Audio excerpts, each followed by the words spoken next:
Bismillahirrahmanirrahim. Assalamualaikum warahmatullahi wabarakatuh. Salam sejahtera untuk kita semua.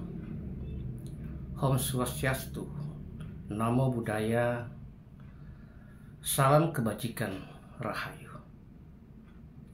Saudara-saudaraku sebangsa dan setanah air, tahukah Anda kenapa kezaliman dan kejahatan yang dilakukan oleh para penguasa dan aparaturnya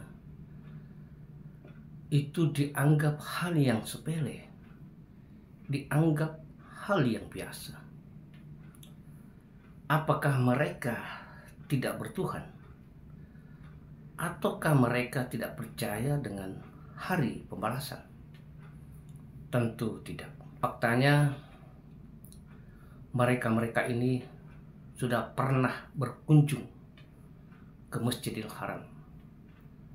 Mereka bergelar sebagai haji. Lalu pertanyaannya, apa yang menyebabkan mereka melakukan kezaliman dan kejahatan terus-menerus tanpa ada sedikit pun rasa takut? Dan itu dilakukan berulang-ulang. Ada dua kemungkinan menurut saya. Yang pertama, mereka memahami bahwa Tuhan itu adalah Maha Pengampun. Yang kedua, mereka juga memahami bahwa urusan dunia harus dipisah dengan urusan akhirat.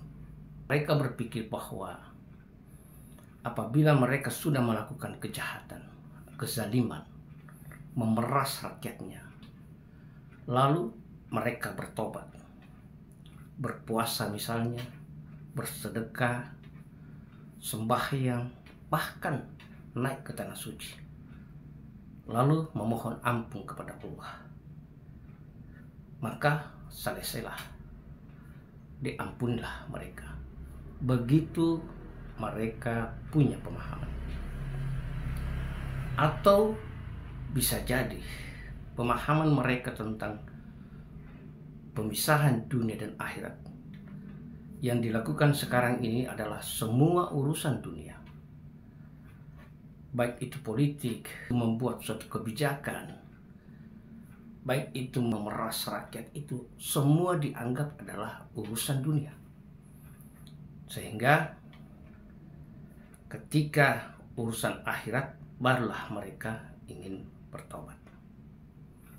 Saudara-saudaraku sebangsa dan setanah air, jelas ini adalah pemahaman yang sangat keliru.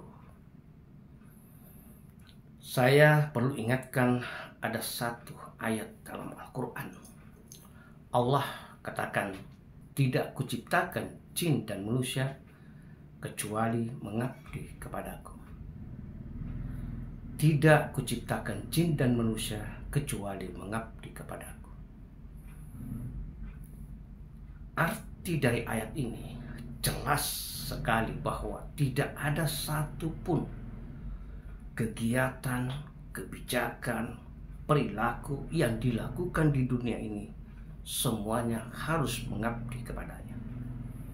Artinya itu adalah urusan akhirat. Dan Allah punya cara tersendiri mengampuni hamba-hambanya. Misalkan, seorang presiden yang membuat kebijakan yang menyengsarakan rakyatnya. Mereka berpikir bahwa dengan puasa misalnya, naik haji, zakat, sedekah, maka Allah sudah mengampuni dosanya.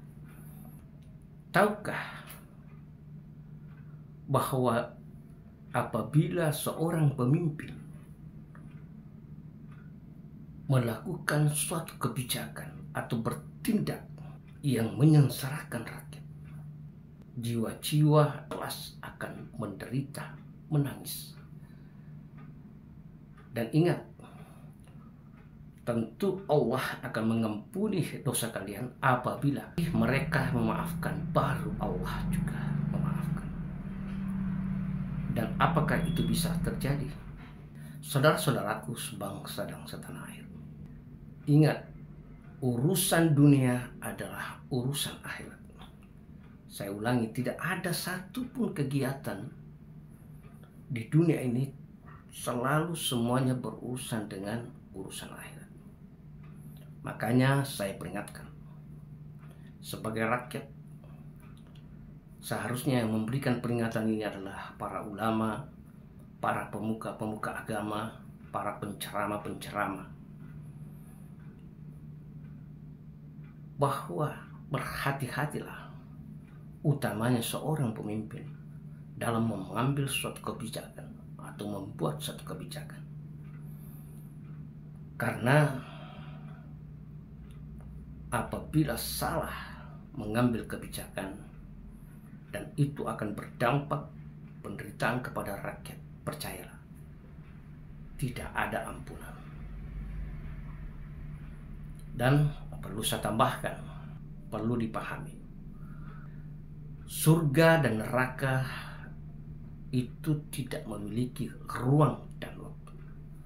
Sebab di alam akhirat itu bukan alam materi. Jadi surga dan neraka itu adalah suatu keadaan, suatu rasa yang kita akan rasakan. Apabila kita masuk di surga, jelas maka semua keindahan, kenikmatan yang kita dapatkan. Sebaliknya, apabila kita masuk ke dalam neraka, maka penderitaanlah yang kita alami. Keadaan, suasana, batin jiwa yang tersiksa, terbakar, perasaan yang panas. Bayangkan saja, kita lihat saja kalau kita demam luar biasa, apalagi di akhirat nanti. Api neraka yang dimaksud di dalam Al-Quran itu yang luar biasa panasnya. Saudaraku sebangsa dan setanah air, khususnya para pemimpin, ayo mudah-mudahan apa yang saya sampaikan ini dapat didengar oleh beliau-beliau sebelum terlambat, Pak. Dan percayalah, semua yang Bapak lakukan itu semua tercatat dan akan pasti dibalas. Pasti dibalas. Karena itu saya mohon kepada para penguasa dan aparaturnya, mari kita merevolusi pemahaman kita, merevolusi pemikiran kita, cara beragama. Terima kasih. Assalamualaikum warahmatullahi wabarakatuh.